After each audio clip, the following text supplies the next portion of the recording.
Okay, well, Jack. And it's the, it's really old. Yeah, it worked very well. So we'll have a I'd like to bring to order the Clinton City Board of Public Works and Safety meeting. It's a regular session at 6:30 p.m. in the council chambers. It's August the 20th, 2024. Roll call, please. Jack Milfoy, Yes. Scott Miller, Here. Bob Alexander. Here. Either you gentlemen have questions on the minutes of the past meeting? I do not. I do not. We have a motion to accept the minutes as presented. I will second. Got a first and second to accept the minutes of the past meeting as presented. Roll call, please. Jack Milfoy, Yes. Scott Miller. Yes. Bob Alexander. Yes. At this time, are there any citizens that would like to make a comment? If not, do either of you gentlemen have any comments to make? No, not really. We got festival coming up. I know Cindy and the street crew will be working hard to get everything cleaned up. Bill, you got enough for coverage? Yep. We just got, Jeremy just graduated, so he'll be back. Yeah, I think he comes back festival weekend, doesn't So, And we're still gonna have our little, big, mobile emergency thing down on the fairgrounds, you know, Chris? I don't know if Strome's gonna get it or not. Okay. Mark was supposed to bring it down to National Night Out, but he had mechanical issues with it, so I don't know where they are with fixing it. So we'll have to play that by ear, but I know Chris will have the first aid tent like we normally do. So Right. by the stage, and we'll have the gator down there with him also, so. I like that mobile unit. If you can't see it, you're pretty blind, but it makes it quick if there's an emergency to get to. Yep. And then you got all your signs for blocking off the roads as we go. Scott's gonna help set the signs up, Okay. either Thursday night or Friday morning, so we can help offset that, and his crew will help set them signs out, and so we get the barricade set up for us. Okay, and we're turning off on Blackman. Yes, like we normally do, we'll turn off home. Well, that'll help with that building situation. Nobody have to sit there and block. We just continue on by the church. Will it be, will that road be back open by then? Yes. Okay, so we'll have it all. Yeah. Okay. Yeah. Covering all the safety aspects of it. All right. Okay. You guys have any questions on the claims? I No. don't. Make a motion to accept the claims. I'll second I've got a first and second to accept the claims as presented. Roll call vote, please. Jack Milfoy, Yes. Scott Miller, Yes. Bob Alexander. it. Yes. Under old business, Eric Smith is here from HWC Engineering to give us an update on our CSO project. As you know, we've had this phase 3 of the city's CSO long-term control plan design has kind of been really completed for almost a year now. We've been trying to get some funding lined up and jumping through some final hoops with land acquisition and so forth. Earlier this year, we got the Okra grant in the amount of $700,000. We essentially were in a position, we were ready to bid this spring, but we delayed things because we wanted to see where we fell in. Most of our money is going to come through the Indiana Finance Authority State Revolving Loan Fund. Their fiscal year starts July 1st each year. They rank their projects and they put out what's called a project priority list. And that comes out shortly after July 1st each year. We wanted to see where we ranked on that because that would determine when we could close on financing. Good thing is when that came out, we did fall in what is called their fundable range, which means we fall in the range that we scored high enough that we can get their subsidized funding. We don't have to go into the pool. Also, because we're in the fundable range, we do qualify for infrastructure bill funding because we are a disadvantaged community. So those are both good things. Plus, the state revolving loan fund staff was applying for a couple of grants on the city's behalf. One was through EPA for $1.5 million, which it appears we're getting that one. So we're trying to get things lined up so we can get the best funding package possible. So now that we know kind of where we're at on that, we've advertised the project for bids actually last week, and we're going to accept bids at your meeting in September. Once we have that, then the financial wheels can start in motion. We'll be dealing with making sure the rates are in place and finalizing bond ordinances, and then close with SRF Scott when November is what we're looking at. Late November, early December. Yeah. So probably won't actually start construction until January 2025. We may get the contract awarded and, get notice to proceed to them, but effectively the project will start in January, and it's a year-long project, so it'll basically run all of 2025. So, other than that, we'll have a pre-bid meeting the Wednesday of Labor Day. I think it's the 4th or 5th. That'll be for all the prospective bidders to come see the site, and we do have substantial interest because it is a good-sized job. So hopefully we'll get multiple bidders and get some good numbers.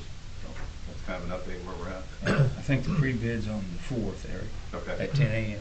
Okay. Yeah, that sounds right. All right, thank you. Under old business, I want to ask him about, how did we end up, after we're all said and done with the 9th Street project?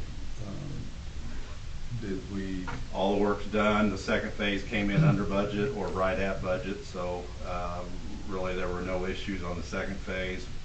We had a few minor things that we added here and there, but generally it fell right in line with budget. So, okay. They did a good job on the second phase. Yeah. yeah, It's not- it Went a lot smoother.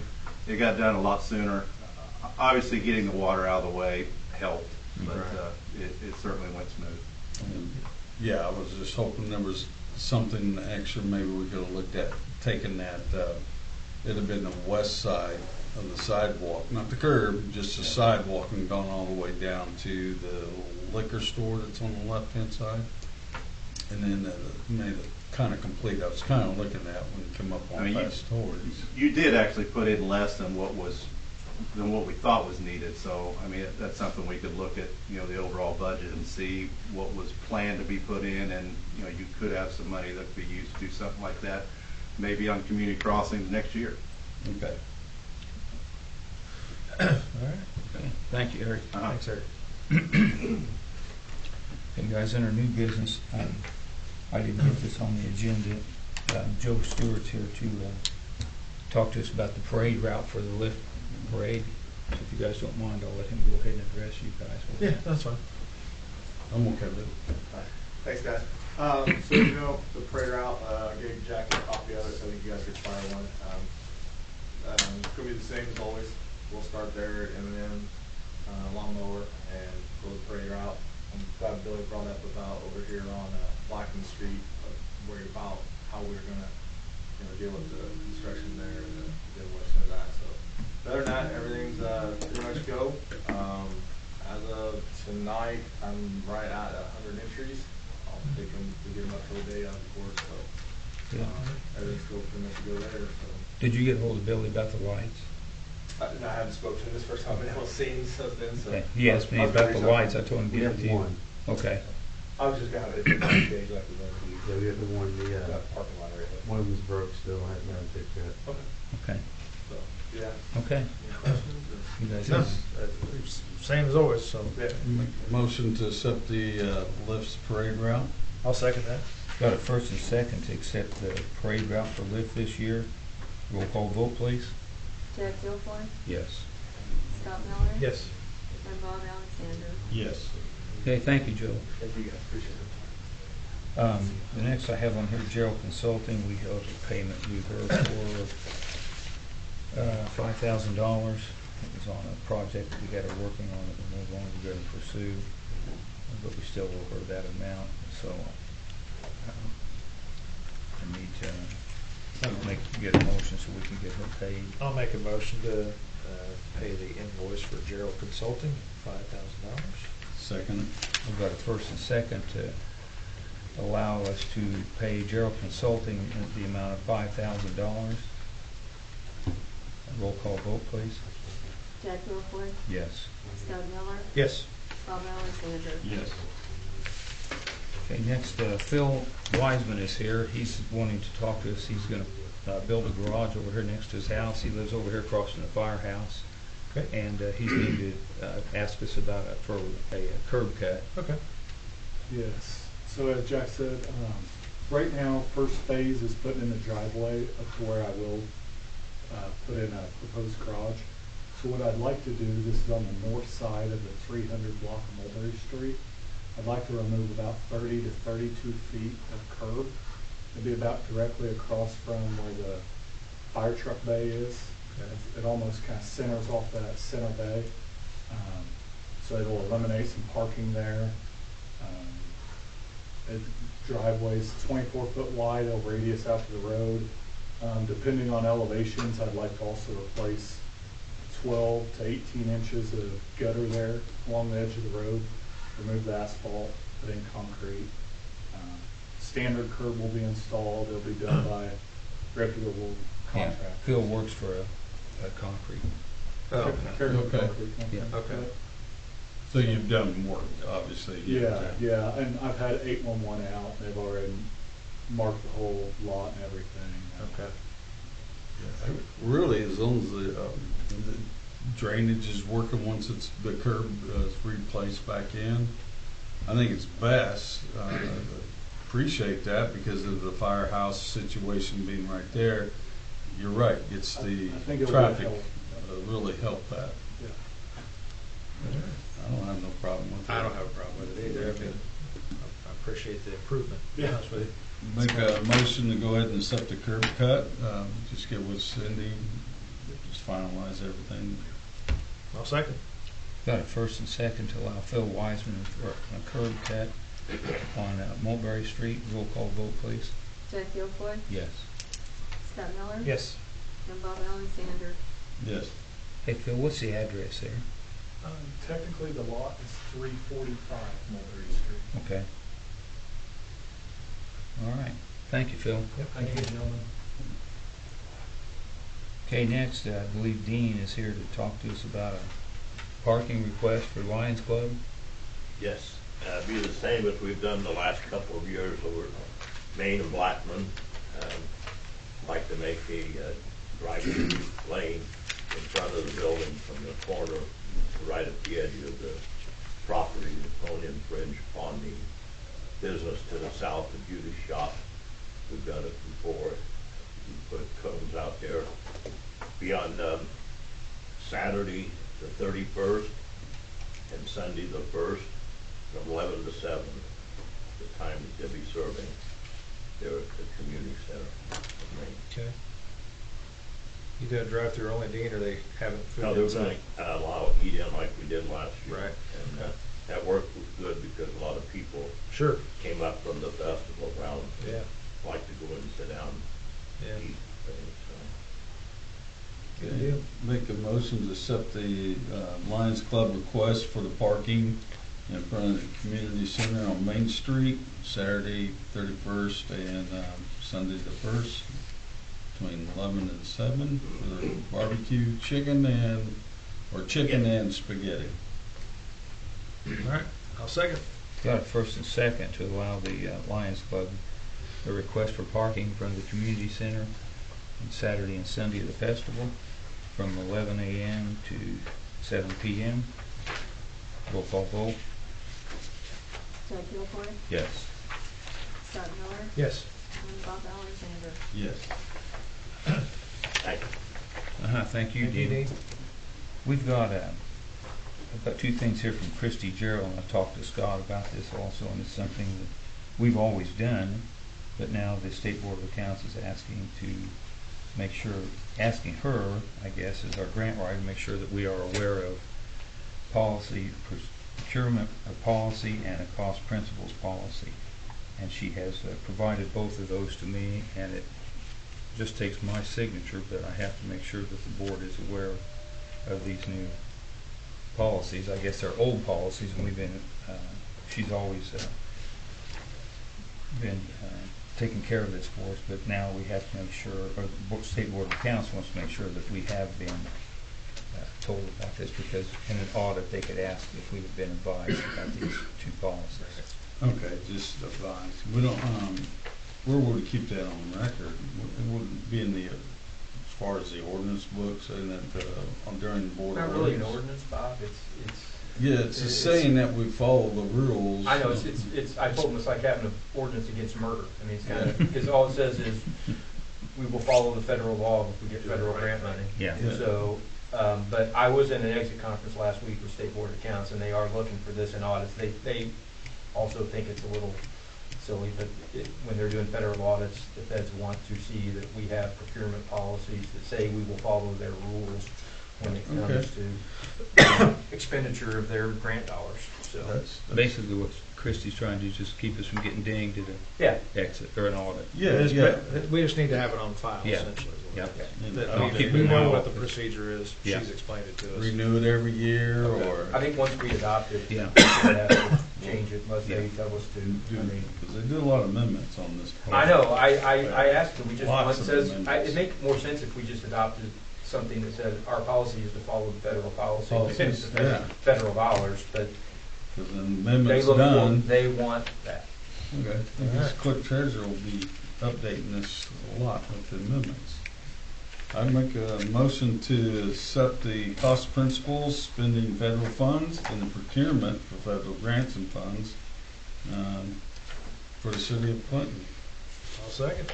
Got a first and second to accept the procurement policy and the cost principles policy to satisfy the State Board of Accounts. Roll call vote, please. Jack Yockley, Yes.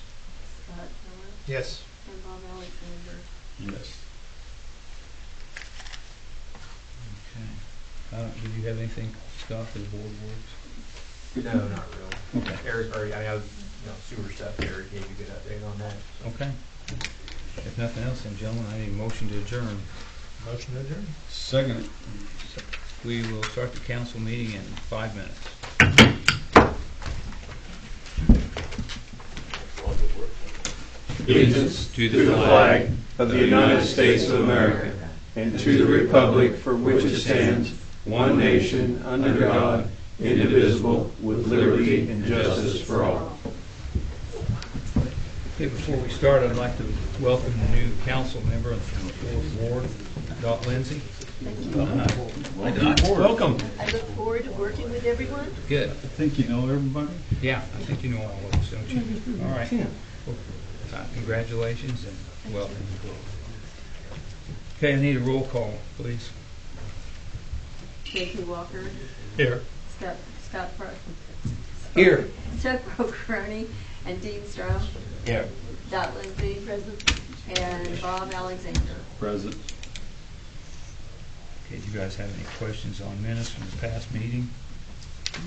Yes, I just have one question, if you would, Nancy. At the Yes. very second page at the bottom, before adjourning, received fines was voted. Was that an error? I don't remember fines. Before adjourning, receiving fines was voted on after JT made a motion. You recognize that, JT? I don't remember. Yeah. I think the only ordinance we had that we talked about was the one that we're going to do a second read on tonight. I think we did say that you couldn't, something was said, but I don't know who said it, I believe, about not being able to, this ordinance wouldn't go into place until we had second reading and advertising. Because it involves fines. Yes. That's right. That's the only thing I can think of, but I don't remember JT saying anything like that. I just think that we were discussing it amongst each other. I don't think anybody made any motions. Okay, I just wanted to clear, you Yeah, know. that's all I can think of, Bob. I do know that we had talked about that and said that we would have to make a second read on this and then get it published in the paper before we could do it.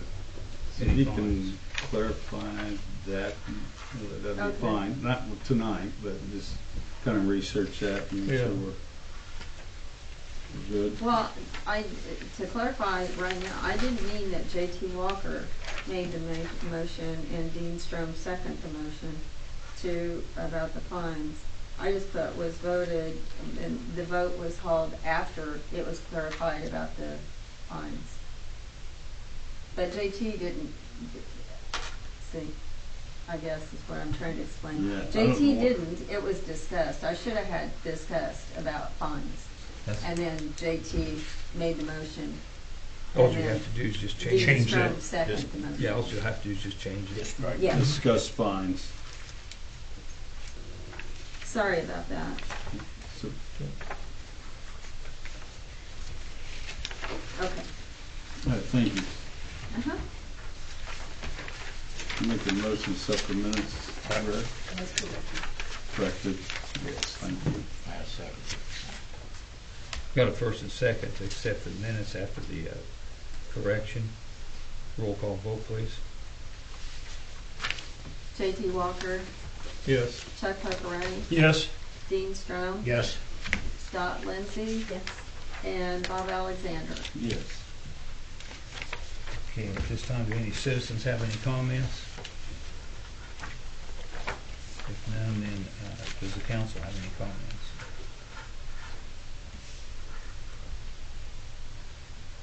Okay, and if not, I don't have any comments. You guys all received the finances, financial reports.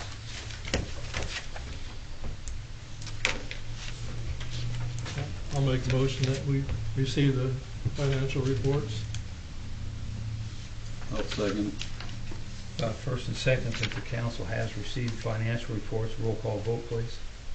JT Walker, Yes. Chuck Huckabee, Yes. Dean Strom, Yes. Scott Lindsey, Yes. and Bob Alexander. Yes. Okay, we did the first read last month on ordinance 7/2024-1. It's amending sections of chapter 71 of the Clinton Code of Ordinances concerning parking. And we'll do the second read this evening. And if passed, then Nancy will make sure that it gets published in the paper. We can put it into effect, and it's concerning no person shall stop, park, or leave standing any vehicle upon a paved or main travel part of the street when impractical to park or stop such vehicle off such part of said street. No person shall stop, stand, or park a vehicle except to avoid conflict with the law or direction of a police officer or traffic control device in any place which is prohibited by the city.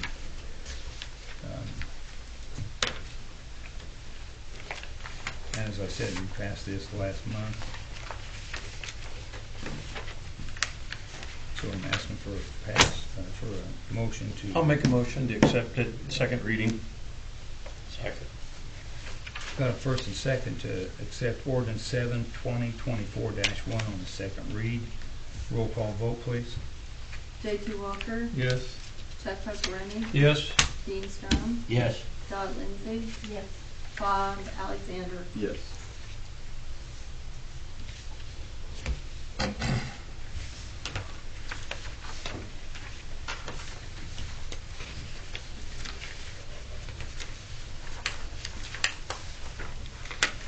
If you would, Nancy, when you make a copy of that, would you put a copy in my mailbox, please? Thank you. Two of them over here. Yeah.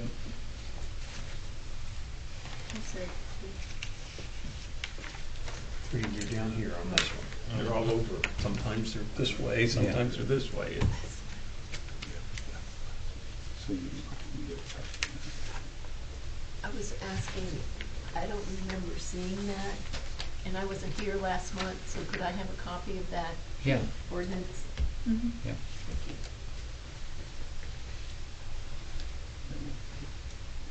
Yeah, I didn't put it in anybody's packet because the only one I keep is the one that we're going to record. So, That's fine too. We had Yeah. it last month in our packet. Sorry, I didn't mean to interrupt. no, that's all right. We'll get you a copy.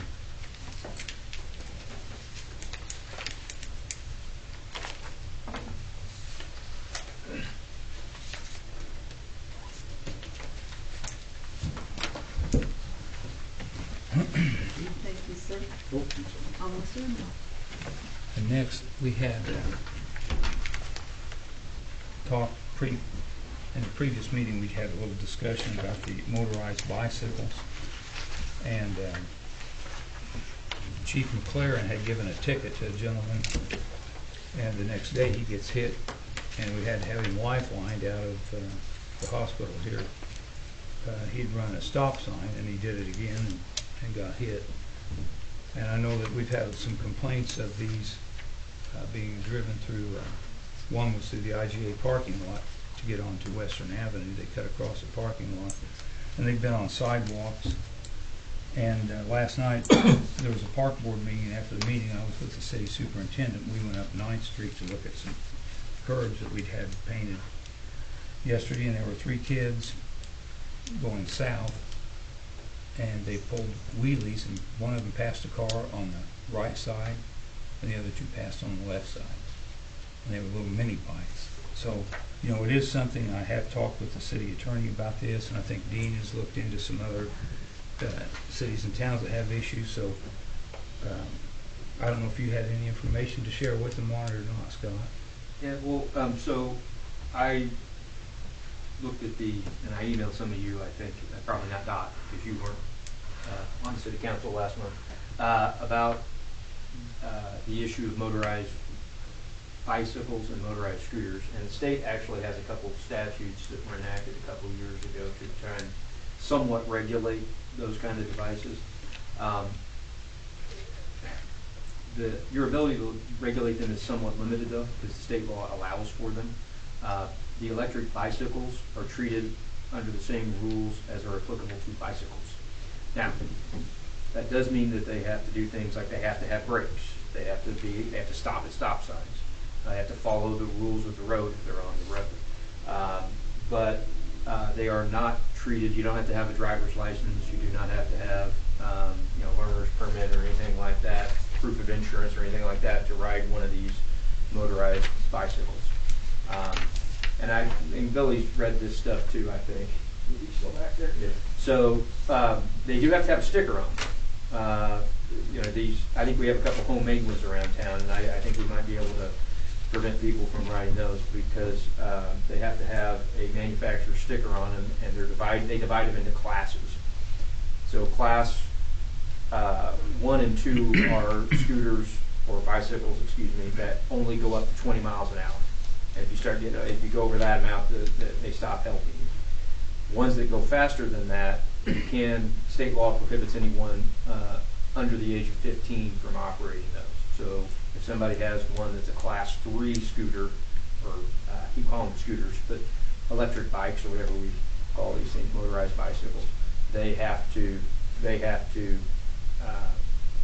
be over the age of 15 if they're riding one of those class 3s. But fundamentally, there's not a lot of, the things you're describing, Mayor, passing on the right and stuff like that, those are all things that could be ticketed. You're not supposed to do those things. Was there anything on lights at night? Yes, bicycles are required to have, there's rules about bicycles requiring certain kind of lighting at night. And so if you read it, what it says is they're subject to all the rules applicable to bicycles, basically, as far as operating. So that's the ability you have to regulate those. Now, scooters have basically the same rules as far as they don't have to have a driver's license or anything like that. But it does say for scooters, if they're being operated within a half hour of sunset or sunrise, they have to have lamp on the front, lamp on the rear. It must have a brake, things like that for the scooters. Now, I actually haven't seen any. I saw one guy bike one day. Yeah. I haven't seen as many of them as you guys have seemed to have seen. And I don't know if it's more scooters or if we have more of the bicycles. Probably the bicycles. I think it's mostly bicycles. Yeah, bicycles are hard to differentiate. If it's a regular bicycle, unless you know that bar that's coming down where the battery is or it's on top. That's the only difference if you go looking at them. You also have a couple of guys on skateboard that are motorized. Well, that to me would be, that's almost the same as the scooter to me. Electric foot scooter is what they call it.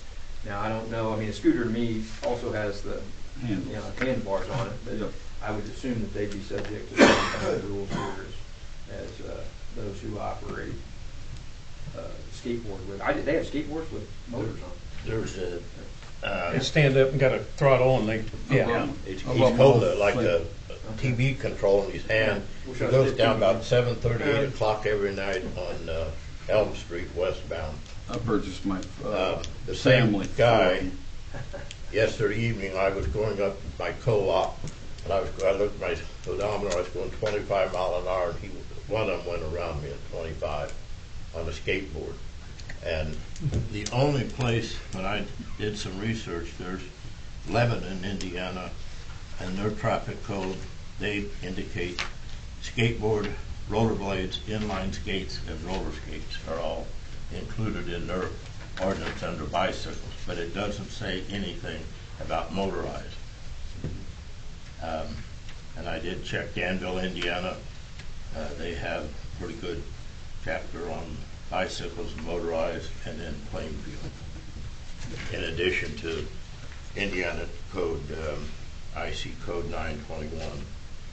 It's a thing that's coming, you know, the prices are really kind of up there. I purchased, like I said, 4 of them for my family members for Christmas, and in fact, gave them here to Clinton, and we rode them on Christmas Day. You can go, and these are not bicycles, these are actually, you stand on and you go, and you'll see them around, if you go to major cities, they're I've seen a everywhere. couple in Terre Haute on campus, actually. So I think I'd like to see the ordinances from the cities that where you go up and use your swipe card and boom, you're taking off and you're going. They're on campuses. And I think we need to look at that and see how they enforce those, because they got them pretty much on every campus. The Illini campus has them. I'm pretty sure, I haven't seen them around ISU, maybe they are. But they're, I know they're, if you go down by the Indy, by the White River Park and around the zoo area, they're there. They're all up and down the boulevard there. Should we also include mopeds, or is that a thing of the past? That's a different classification, I think. Oh, okay. Yeah. Yeah. Okay, just wanted to. No, it's a good question. I mean, there's all these different kinds of, you know, There's electric laws bikes. behind the times, actually. Yeah, there's electric bikes, which I've had the pleasure of riding, and I love them. So I can tell you, they do have lights. Most every one that I researched, the bikes will have lights, so it's set up for the bicycle regulation at night. And including the skateboard, it's really not a skateboard, it's just a motorized skateboard that's on wheels. And so it's generated, and you just take off and you just stand on it and away you go. So you kick start to go, you can accelerate, but there is a need in the ordinance, even though I like them, the speeds do go above our speed limit in town. Well, And we tested that, yes, it does. You know, the questions we have to think about is, when they're on the road, they're subject to the rules of the road. Right. Right? Whether you're on a scooter or you're on a bicycle, you're subject to, you got stop signs and signal your turns. You know, you don't have to use your arms, I guess. But if we say that we don't want we could regulate them on the sidewalks, probably speed-wise. Well, but then now we're forcing, do you want, I mean, you know, I don't know, do you want to regulate them on the sidewalks? I don't know that we can regulate them much on the roads. We can regulate them on the sidewalks. Because regulation follows the rules of the road, Yeah. on anything on the road. And the sidewalks, if none of you been on one, yeah, I don't think I would even, I don't know who would take them on a sidewalk in Clinton. Now, if I lived in Danville, Indiana, in the new housing where they have all the paths, if you drove over the Indy, you got all these bike paths, walking paths. That's what those are designed for. I mean, smooth. You wouldn't dare take one of those through a yard or anything. You just ain't gonna make it. But the state does allow, if I read these statutes correctly, it does allow us to regulate them on things like bike paths or trails or sidewalks. But Can we require a golf cart sticker on them, being motorized? I don't think we can on the road. I don't think we can, Chuck. I know what you're saying, but the way I read this is. Everybody does it they're with not- golf carts and UTVs. I mean, it classifies to me as the same. I can look at it, I mean. Yeah. I mean, that way you could just say you gotta have that, and it's, if it's $10 or whatever, but at least you would know Who's got it and how many we got. Might be able to do a registration scheme where you have to, pay a minimal fee to register them, and they can check them out that way to make sure they've got the sticker on them that they're supposed to have, remind them of the rules. We might be able to do something. Thought this started with one kid that, this was actually homemade, wasn't it? Yes, With a it's weed eater homemade. motor on it. Yeah, that's And that's kind of where it took off, and then he got hit, and it just went, Yeah, that's not really illegal. I think No. manufactured is the word we want to go with. Manufactured. Yeah, we want these, they're class, Yeah. different classes, and they have a sticker on them. We can- Skateboard looking thing, they're actually called scooters, and not skateboards, they're scooters. And then you have the electric bikes, and Right. those all come from manufacturing. I think that's one way of trying to regulate. But anything that's homemade, like the gentleman that crashed, that was, he was doing probably 50 to 60 easy. Because he just blew through all the stop signs, he didn't pay attention.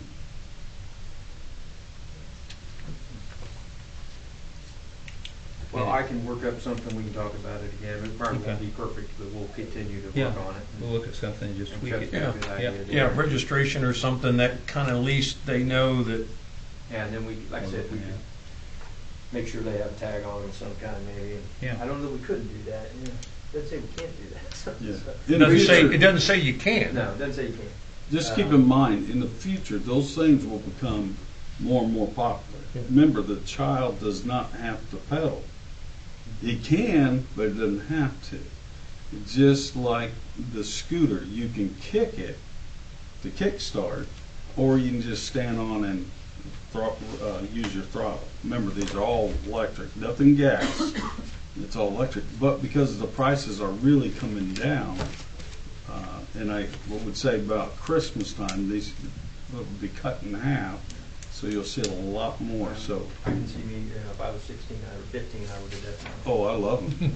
At my age, I don't have to walk. Can I ask a question? What about the ones that are riding around? Has anybody seen them riding around with people sitting on the foot? Yeah, you're not supposed to do that either. There's rules on bicycles about Handlebar type. you're not supposed to do that. You have to have a seat. You can have a two-seated one, I suppose. Yes, you do have, on a bicycle, electric bike, there is a seat. If you purchase it, there is a seat that comes with it. The one I was riding in Clinton had a seat on But is that legal to have a motor scooter and have kids sitting on the it. foot? Well, I don't think, part? no, it's a design for, it's like a two-seater bicycle, so when they developed the electric bike for two-seater, it is a two-seater bike. Oh, okay. Thank you. Now, you just can't get on the back of one without the designed and manufactured for two-seating. Okay. As a point of clarification, this electric bike is really designed for the street, yes or no? Yes. Okay, so it would probably be really unsafe to have them allowed to go on the sidewalk because they could lose control because some of the sidewalks are not very even. So is there a way that we can say in what you're going to research in those sidewalks? Probably electric bike and electric Yeah, I know what you're scooter. saying. I'm trying to do you. I don't know that we want to say. I don't know if we could maybe say no electric bikes on the sidewalks because if I had a small Well- child, I'd want them on the sidewalk probably if I had a sidewalk in my Sure. neighborhood. Right. Sometimes. But I was more looking on the electric side, the power not being Now the in. scooters, on the other hand, I don't know. All ages, this Yeah, way yeah, up. little kids on those. Right. So. I don't know, it just. I don't know if I want them in the road, say. We put them in work on road something 'cause it's and better. continue to- Depending on the classification, like if it's a sticker 3 versus a Yeah, level 2. the threes can't be driven by little kids. Not supposed to be. Not supposed to be. But they're on them. They're not supposed to. You have to be 15 or older to drive or to operate the ones that go 28 mile an hour. Yes. Or more than 20, excuse me. Nothing's supposed to go over 28. None of these electrics are supposed to go over 28. They're supposed to stop assisting you once you hit 28. The class 3 ones have to have a speedometer on them, some kind, if I read correctly. And then if it hits 28, it stops assisting you. Now, I guess you could keep pedaling or something. They all, No. everything that I've tried and played with, they have speedometers on them. And you're correct. The mountain ones, if you go out to Colorado or Utah and you ride the mountains, think of the speed that you need. So they excel, and they're just mountain bikes. When you look at it, if you ever went down to Griffin, they authorize them, but it's very hard to distinct how that individual, because when I took the e-bike and went out there, it was very hard to distinct who was going zooming by me, because I was new, and how fast they were going, and he's not pedaling. So yeah, it's very hard to distinct. For an officer, for me, it'd be like, is that electric? I'd have to be looking for that battery pack. Okay, then Scott will have something for us to look at, and then we can look at it and tweak it. Okay. Next, we have to amend our bond ordinance for the CSO project, and Scott has information on that. Yes, sir. Apologize, I should have said that at the beginning. I'm running home, so I didn't dress up. So a couple of years ago, most of you were here, I think, during the Board of Works meeting.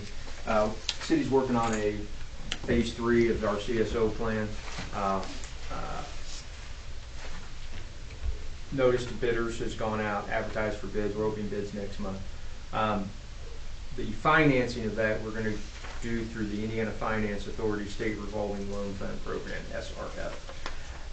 So 2 years ago, a little over 2 years ago, we originally adopted a bond ordinance that authorized the city to issue bonds up to $7.2 million to pay for the project.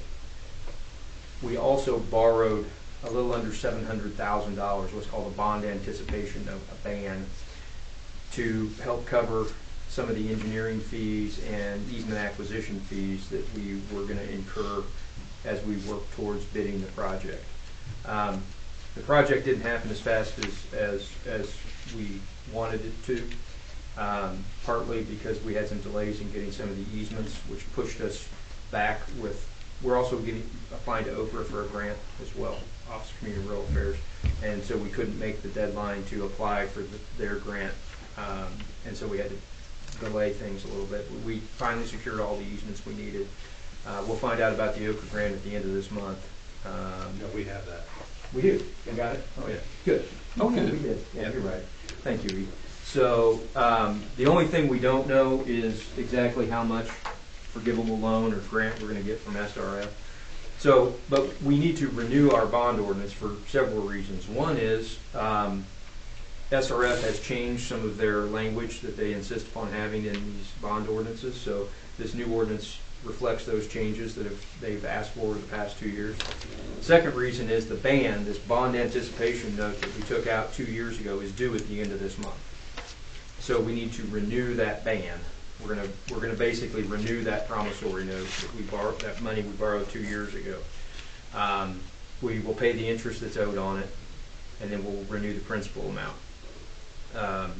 That we need to get done by the end of this month, because it is due at the end of this month. We're going to go back to the same place we went to before. First Internet Bank is what it's called. We solicited quotes, and they had the lowest interest rate. That ban, that note will get taken out. It will get paid off when we borrow the bulk of this money from SRF. So we don't know how much money we're going to borrow from SRF. This authorizes up to $8.2 million. It will not. I don't think there's a snowball in heck that it will. No, they always want it to be higher. We build it. What we don't want to do is say, well, we think it's going to be 6.5 million, and then we need 6.6. We don't want to be short, so we put some cushion here. We will not borrow $1 more than we need to borrow for the project. But once we open the bids, we'll have a good idea of what the project costs are going to be. Once we open the bids, we'll be able to go back to SRF and say, okay, here's what our costs are. Then they will be able to tell us, hopefully soon, what kind of grant they're going to give us, and then we'll know how much we need to borrow. But this authorizes us to borrow up to $8.2 million. So before it was 7.2, we just added something to it this time because we are hopeful that bids will come in under estimate, but interest rates have gone up a little bit in the last couple of years, so we needed to account for that. What was the Okra grant, 700,000? 700. Yeah, and we appear to be getting a $1.5 million grant from EPA that SRF applied for on our behalf. So we've essentially got $2.2 million in grant now. And then, as Scott said, once we get our bids in, then SRF will start crunching numbers and see what else they might give us because of being a disadvantaged community. And There's also the possibility of some other federal money. I haven't heard anything since our last call with Neil at SRF. I have not either, but it's So, still out there yet. There's a possibility that Senator Young's office was trying to get us some money directly for this project that would buy down our cost as well. But SRF will, once we know what our total grant amounts are from EPA and from Okra, we know what the bids are. SRF will then look at how much, if any, forgivable loan they're going to give us. They will base that on our rates mostly. We are a disadvantaged community, so that's to our advantage because they realize that people of Clinton can't afford the same rates that people in other cities can. We did do a rate increase a couple years ago when we borrowed this money. We don't know for sure if that's going to be enough because we don't know how much we're going to have to borrow. We did have to buy a new back truck though, so we had not anticipated that expense. So yeah, we're in the first one. So that may, depending on where all these numbers come, we may be coming back to you in October to talk about a rate increase. I hope not, but we don't know yet. But this tonight is just to clean up the ordinance to keep it consistent with SRS current requirements and authorize us to also do this new ban that we need to do to pay off the money we borrowed 2 years ago. So I know it's long, it's 33 pages. That's without the exhibit, that's another 32 pages. So, but if you do have any questions about it, I'd be happy to do my best to answer them. I understand some of it. So Do you need a number for it? we do need a number for it, and it does need to be, I do need to ask you to suspend the rules tonight and adopt this in one read because we do have this payment. If we don't pass this tonight, we got to come up with about $725,000 by the end of the month. We can't do that. Just write a check, Scott. So it'll be ordinance 8/2024-1.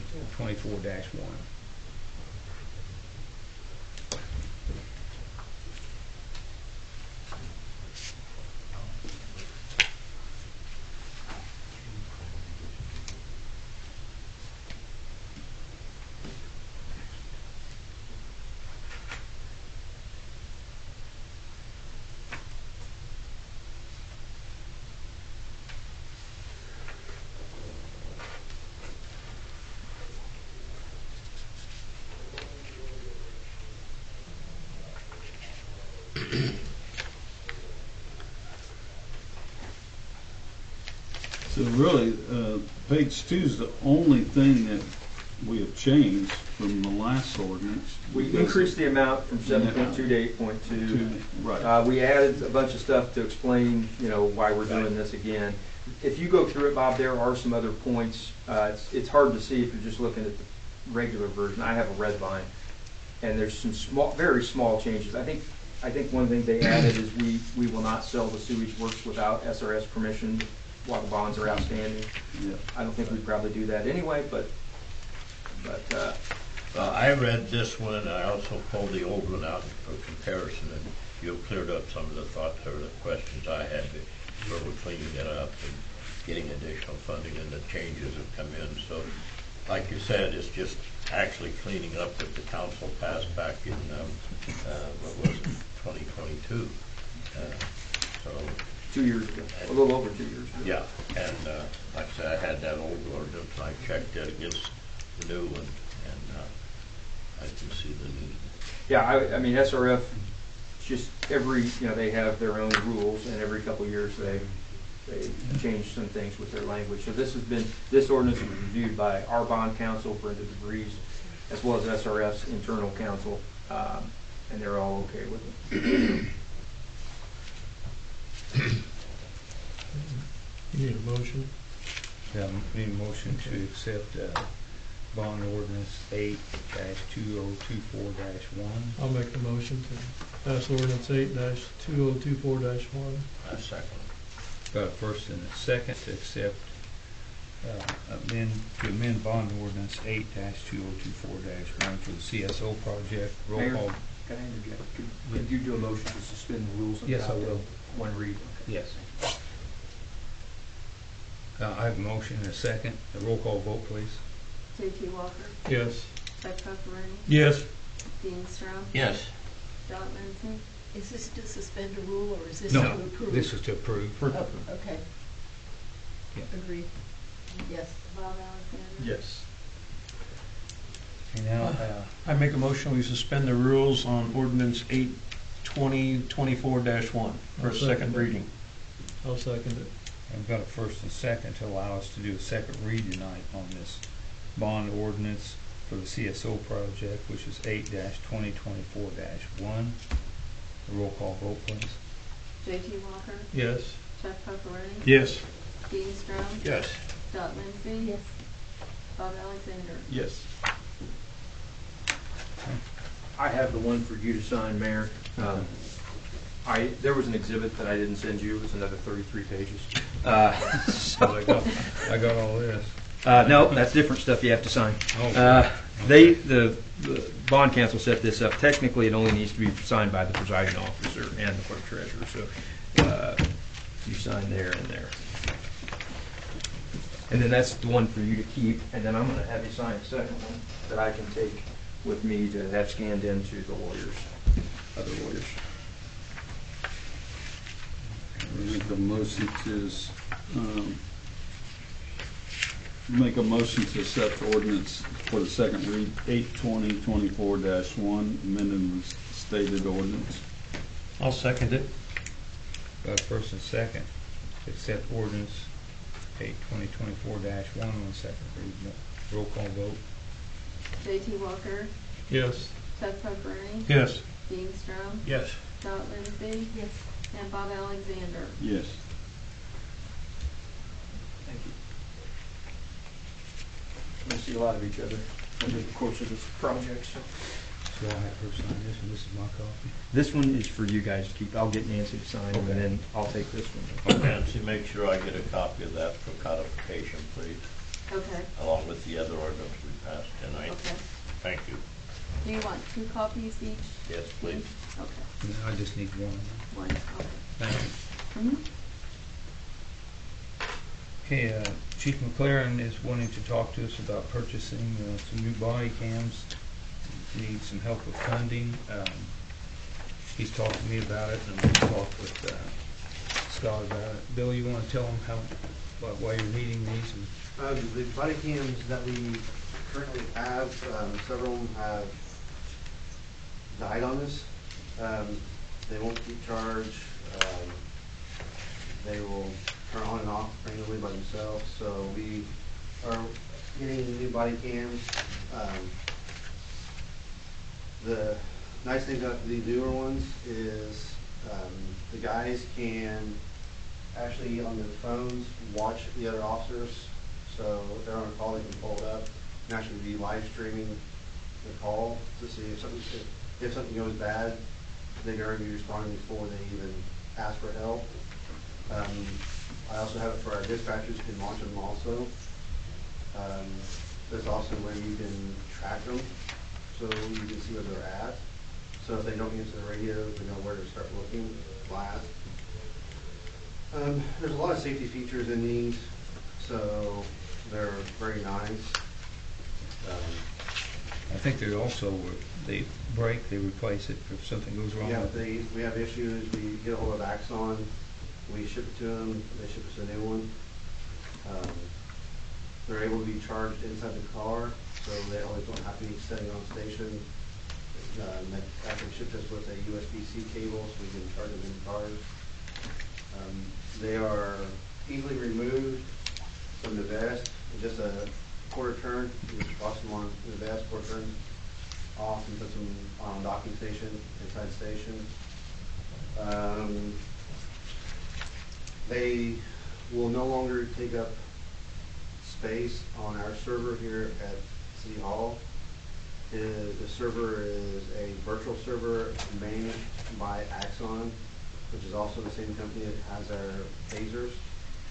So they manage the software, they do all the updates, everything through that.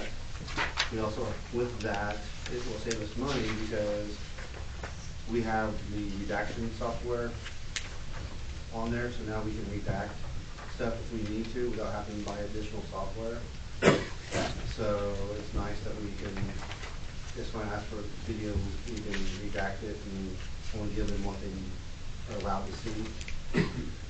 We are also linked with the Vermilion County Sheriff's Department and the prosecutor's office. So once the guys do a case, they will attach their probable cause affidavit, any other pictures onto a virtual server, and it ships it to the prosecutor's office, and then they can download it from there. We no longer have to burn CDs. We no longer have to have thumb drives.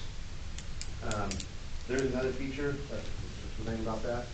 So if the guys go out on a call to, let's say, one of the mini marts for a hit and run or a drive off, they can actually get the person's information, put it in there, send them a link, and then they can automatically download their video from their security cameras to Axon's system, and we can attach it straight there. We no longer have to take a thumb drive to the gas station, plug it into their computer, bring it back, put the thumb drive in our computer, and possibly corrupt our software. So everything's done through Axon's system.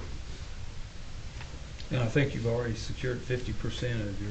Yes, I've already got 50% of it secured. So the only remaining is 45,000 is what we're asking for to do the rest of the body cams. How many units are you ordering, Chief? I mean, you've got about 8 regular officers and yourself. 14 is what we ordered. Because that would include reserves. That gives us enough to do 5 reserves and 1 spare. So if we do get one broke, we have that spare I can assign. So these are assigned to each individual officer. So when it's recording, it has their name on it. I'm the only one who has the software to reassign them.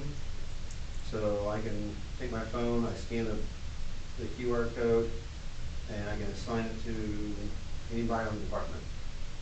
And then if that one breaks, I unassign it, put it as damaged, ship it back, assign the spare one to the officer. How long does that agreement last? 5 years. 5 years. So then, if, say, over the 5 years, you have 14 now, and say that your department increased either regular officers or reserves, would they give us a discount maybe for buying additional units, or did you go that way? I haven't asked that question. Yeah, that was just a thought. I mean, I don't know. The thing is, probably within that 5 years, they're probably going to come up with 1, right. 2 more models. Yeah. So maybe down the road we can look at upgrades, since we're still using our, like I said, it uses our tasers. The other feature with these, if the guys pull their taser out and turns them on, as long as the camera's on, it automatically starts recording. I see. They won't have to turn their cameras on. The only downfall is state police and the sheriff's department has the same ones. So you could walk up by a state trooper or a sheriff's deputy, or they could walk up by us and put their taser on. Anybody within, I think, 10 feet, their cameras will turn on. So you have to watch being that you don't pull your taser out, turn it on without justification. That's right. Okay. So- And I had one other. Go ahead. Yeah, Chief, I did some research. What is the current ones we have? Because we have the Wolfcom, we have Motorola Solutions, VB400, which is designed for, like the city of Hobart went in and did the VB400. I was kind of comparing apples. Axon is like the top. It is the top. So I didn't see the comparison of the price. The one we have now is ProVision. No, that's not on there anymore. No. So that's why I was looking Very, at very the top 10. I kind of went in, researched, looked at all of them. In the Axon, there's like two. There's Axon 2, and now they're a 4. We have the Axon 4s. Okay, because They're actually Axon 2, Axon 3, and Axon 4s. 4 is the current one that you see on 4 the is the current website. version that we have. So that will trigger when they take their weapon and We they did not buy the, holster. no, we did not buy the sensor for the guys' sidearms. Okay. That's additional features that we could add later on if we wanted to. I know some of the guys on the Vermillion County Sheriff's Department has it. I know State Police has it for their sidearms. As soon as you break the plane, it automatically kicks that body cam on. Yeah, the BB400 has the same thing. I just did my research. The mayor gave me this and asked me to do some research on and see what I thought before I come to the meeting. I kind of like this stuff, reading up on the new stuff that they have out there. Yeah, that's the only question was I just, the Motorola Solutions or Wolfcom or the VB400 doesn't And I tell think the the Wolfcom price. is what Park County Sheriff's Department has. Okay. How much training, if any, of switching over? Is there that much? Not much. We had a class a couple weeks ago, did like a 2-hour class I did on how the different features. There's a lot of different features that these can use. The officers can mute and be able to talk back and forth without hearing it, but still be recording. I have it set up so if the camera gets turned on, it records 1 minute prior, audio and visual from the time it kicked on. So let's say I turned it on at noon, 11:59, it kicks it back and starts recording from that point. So it's always basically recording. If it's on the ready mode. If it's in sleep mode, no. It starts from the time you turn it on. Point of clarification. Am I reading this right? 60 months, the total cost is $90,319? Yes. Okay, if you've already got 50,000 for it? 45. 45,000. Oh, you got 45, so you need the balance? Yes. And then, And where did your 45 come from? That was from redevelopment. Redevelopment? Okay, and where will the balance come from? I'm trying to see if we can take it out of the care or the rescue plan, the rescue plan that we have. Because I think it's a valuable tool. You definitely need it. Yeah. But I was just wondering. I talked with Scott about, I think there's 2 or 3 different places. There's several places we can. The only thing, and I need to say with Billy, if you guys are okay with it, is I don't mean the financing plan they proposed. I mean, my question is, can we just pay cash and Yeah. not finance it? Yeah, You know? because we And I'm do. thinking we could. It saves us $5,600, I think. Yeah. Yeah, If we- it's Said. Or maybe it's more than that. Where would we I take have it to run from, a Scott? picture of it. You want- We can take it. We can look at there's the usual suspects: edit, certified, not certified shares, edit, public safety, CCI, CCD. ARPA is available as well. Well, I called the chief when I first got this and started reading it. I didn't want to. What we typically, When I saw the thing, I didn't want him trying to scrape his. what we often But- try and do is kind of spread the pain. Right. A couple thousand here, a couple thousand here, 10,000 out of this one because it gets more money every year, that kind of thing. but you're gonna pay the licensing fee and everything yearly anyway, right? No, if you pay it one. You'll pay you one time, give you a better deal? It gives you a better deal. Okay. I think it was. So what you're asking for tonight is our approval. We may have to come to you for an additional appropriation though, if we end up, like if we use, Break depending it on where we down. pull it from, there's probably enough in CCI and CCD to do a few thousand. It's just, we have to do some math and figure out, Can you do that math before we do the final approval so we know what Yeah, the you- game plan is? well, if we have to do an additional appropriation, we'd have to come back to you. Beyond that, we wouldn't necessarily have to come back to the council for approval. Right, that's up to you. but to get this going, it would be helpful to know how you plan on securing this financially because I think it's a good investment. I just like to know how we're gonna get the money together to make it. Well, he just explained out of those different accounts, he would take. There's money already appropriated in some of those Pain. Yeah. things, you know, we already have money appropriated. Right, but for I wanna know ARPA. what your game plan is to secure the money. So Yeah. much money's coming out of here, so much. Depends on how money's- much it depends on how much we have to look at it. When do you need to have this paid? When can you, Sooner the better. I'll be up here Friday, coming up Yesterday. Friday, Doc. I'm coming up Friday, Okay. so. Yeah, and if you would, before we Yeah, we get can let too you guys further, know. this was dated on 3/13/2024, so you might want to make sure there's not been a price change. Well, they on do it. give you a time, Yeah, I think we might have lapsed that time. so just come on back. If everyone's okay with you that. gotta come for 45. Yeah, we got it. I mean, it's It's we can do there. that ARPA tomorrow and just Yeah. pay it, because we already appropriated that. But like I said, I Yeah. think it'd be advisable to kind of look and say, okay, what other thing? There's always, I don't want to spend the same money 3 times over, right? Right. So some of that stuff, like we talked about earlier in the Board of Works meeting, 9th Street, maybe doing some more stuff on 9th Street, we may have to tap into ARPA to do that kind of stuff. So we setting on public safety. Yeah, public safety, the numbers just came out of what we're getting next year for public safety. It's about 10%, 12% increase of what we got last year, which is good. Same with edit. Edit's healthy. Edit's very healthy. We can spend that money without appropriation. So, but we also have, I think we have, I'd have to look and see, we budgeted some money in CCI and CCD that we could use as well. Okay. So, Yeah. And we don't have the vehicles this year. We always want to stay ahead, but I understand the USDA is not doing their they grant don't have this any money year. right now. Did not have any funding this So year. if we did, I'm pretty sure we would be doing like what we wanted to do, and that was always update the vehicles as we go, as long as we were having these grants, because it's a steal.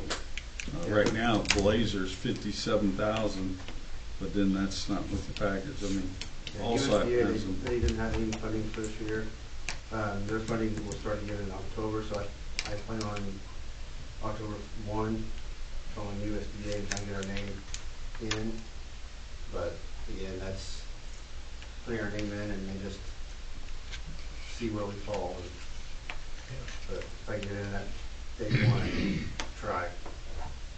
For these body cams, though, I don't see any need that we're gonna have to do an additional appropriation for anything. I don't think so. Probably not. Probably not. But you're wanting to move forward on this for us. So can we tentatively give him the okay to? In some respects, you don't Have to, because if he doesn't run out of additional Yeah, appropriation, he can spend the money. Let him come back to us when he has a game plan, because you said you were gonna get together Friday or something? You can send us an email if you Yeah, got send- to, yeah, yeah. we can send Yeah, it. if you got plenty of money, then you can do it. If not, then we'll, Redevelopment is gonna pay a big chunk of it, right? Mhm. So that was the big, to get that rural crossing. So- The other option would be, we could just do this every year and just put it in a budget every year and pay the lease, but my inclination's generally Pay it not off. pay the interest and just pay it off. money. Buy it and own it.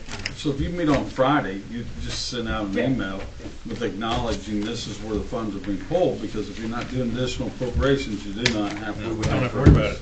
No, it's already. We can It's all budgeted. acknowledge we've seen where it's coming from. Yeah. Yeah. And then they might even give us a better deal since this expired on March Or worse. 2024. I think it works. Such a deal we have for you, Okay. but I think it's a good cause.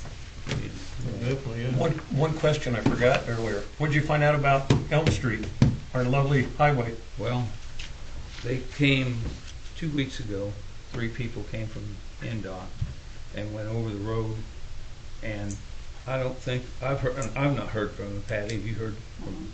They've not gotten back to me.